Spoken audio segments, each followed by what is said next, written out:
एक महत्वपूर्ण बात यह है कि आप भावनाओं को आहत कैसे कर सकते हैं। प्रभुराम की तस्वीर भी थी वहां, प्रभुराम की तस्वीर को आप जमीन पर कैसे रख सकते हैं, किसी और के पैर छूने के क्रम में आप उसको जमीन पर कैसे रख सकते हैं, ये बहुत बड़ा सवाल है। लेकिन अब धर्मेंद्र जी के पास जाऊंगा। धर्मेंद्र जी, अभी तक आप लोग लगातार ये कर ही रहे थे, मकर द्वार पर प्रदर्शन लगातार।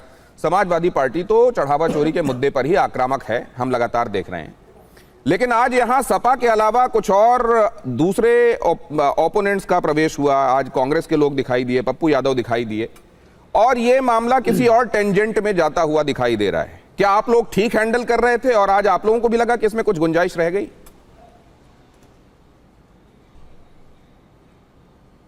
दिनेश जी, भारतीय जनता पार्टी की जो छदम की राजनीति है, छल कपट झूठ धोखा और विश्वासघात की राजनीति है, उस राजनीति के सहारे भारतीय जनता पार्टी लोगों में गलत नैरेटिव फैलाने का काम करता है।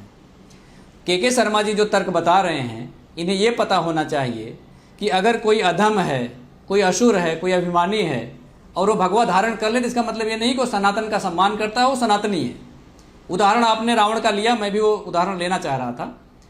मर्यादा पुरुषोत्तम भगवान राम को लाने तक का दावा करने वाले भाजपाई, मर्यादा पुरुषोत्तम भगवान राम के मंदिर में जो ट्रस्ट बना, उसमें ट्रस्ट की नियुक्तियां प्रधानमंत्री की सहमति से हुई, और उस मंदिर में बैठकर जिन्होंने चंदा चोरी किया और चढ़ावा चोरी किया, मर्यादा पुरुषोत्तम भगवान राम के आदर्शों को कुचलने का प्रयास किया और इस देश के अरबों सनातनियों का अपमान किया, अरबों हिंदुओं की आस्था को आहत किया। उस ऐसे तरह के व्यक्तियों के लिए एक सिंबॉलिक जो पप्पू यादव बने थे, वो उनके लिए सिंबल था।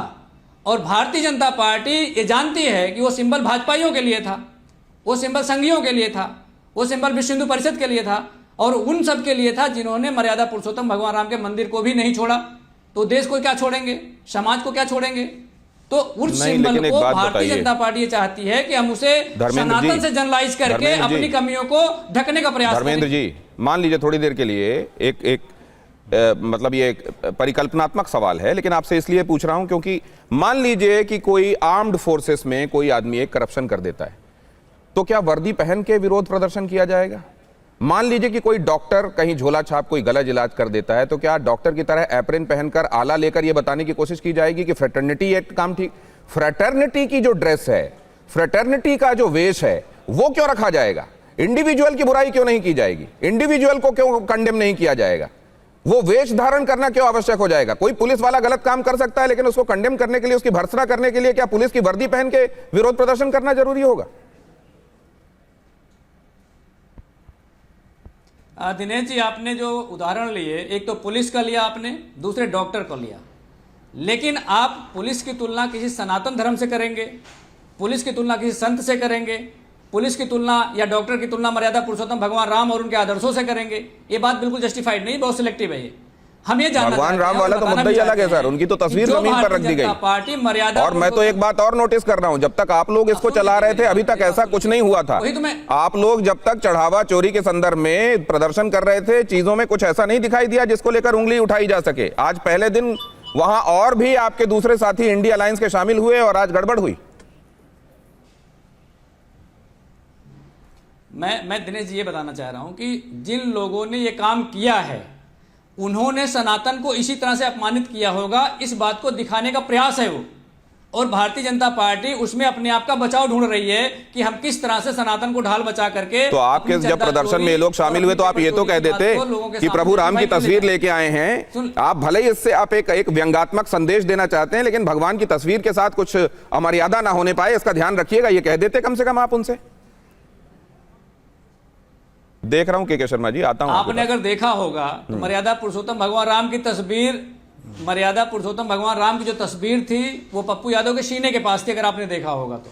लेकिन अगर कोई चोरी करके भाग रहा होगा, चढ़ावा चोरी करके भाग रहा होगा, कैश लेके भाग रहा होगा और भगवान, अच्छा ये आपको सीने में तस्वीर दिखाई दे रही है, आपके पास कोई अरेंजमेंट है कि आप डाउन लिंक इस समय चैनल का डाउन लिंक देख सकें या सीधा प्रसारण इस समय जो आपसे बातचीत का चल रहा है वो देख सकते हैं क्या? कहीं पर देखिए, मैं इसको स्टे कराता हूं इस जगह। ये क्या, ये देखिए, ये सीने के पास है तस्वीर और ये भाग रहा है क्या चढ़ावा लेके, वो जो दिखाने की कोशिश आप कर रहे हैं? सर कम से कम देखिए, जहां पर गुंजाइश उसको अनावश्यक जस्टिफिकेशन नहीं देना चाहिए सर। अब सुनिए तो दिनेश जी, दिनेश जी मेरी बात सुनिए ना, मेरी बात सुनिए। जो चंदा चोरी किया होगा, जिसने सीसीटीवी कैमरे को भी मात दिया होगा, जिसने सीसीटीवी कैमरा बंद कराया होगा, जिसने पैसे मोजे में रखे होंगे। अब ये बताओ कि चढ़ावा को मोजे में रखने वाला कितना अपमान किया होगा, अगर अपमान की टेंडेंसी इस तरह से आप नाप रहे हैं। हम वही तो देश को बताना चाह रहे हैं कि ये लोग मतलब चढ़ावे को इतने अंधे हो गए, चढ़ावे को जेब में रख लेना और भगवान राम की तस्वीर को जमीन पर रख देना आपकी निगाहों में एक जैसी एनालॉजी है जिसमें आप तुलना कर सकते हैं। जूते में नहीं मैं तुलना नहीं कर रहा हूं, ये कह रहा हूं कि कितने बड़े लेवल का अपराध था, कितने बड़े लेवल का। अब जरा ये वीएचपी ने इस पर क्या कहा है जरा वो भी देखिए। आता हूं आप लोगों के पास आता हूं। पप्पू यादव के बयान पर वीएचपी का बयान देखिए। प्रदर्शन से हिंदू भावनाओं का अपमान हुआ है, वीएचपी ने कहा। वीएचपी ने स्पीकर से एक्शन लेने की मांग की है। देश के लोग उन्हें माफ नहीं करेंगे, वीएचपी ने यह बात भी कही है। वीएचपी ने भी इस पे कॉग्निजेंस ले लिया है और वीएचपी ने इसकी भर्त्सना की है। अब देखिए जरा, लोकसभा स्पीकर ने भी पप्पू यादव को चेतावनी दी। आज बिना नाम लिए पप्पू यादव पर उन्होंने हमला बोला। एक तरीके से उनको चेतावनी दी, हमला नहीं बल्कि उनको लेके बोला। पप्पू यादव का नाम लिए बगैर उन्होंने क्या कहा। वेश बदलकर संसद में आते हैं कुछ सदस्य। संसद परिसर की पवित्रता मर्यादा बनी रहनी चाहिए। कई सदस्यों ने मुझे लिखकर यह बात कही है। संसद में चर्चा और संवाद होना चाहिए।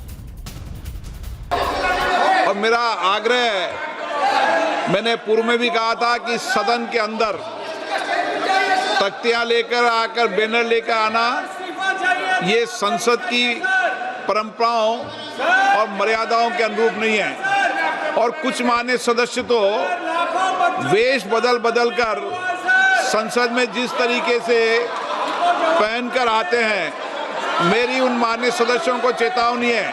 संसद या संसद के परिसर में मुझे कई मान्य सदस्यों ने मिलकर और लिखकर दिया है कि संसद भवन और संसद परिसर की पवित्रता बनी रहनी चाहिए, मर्यादा बनी रहनी चाहिए। लेकिन आपको जनता ने चुनकर भेजा है संसद में चर्चा संवाद के लिए। आप सदन की पवित्रता को समाप्त कर रहे हैं, उसकी गरिमा को समाप्त कर रहे हैं।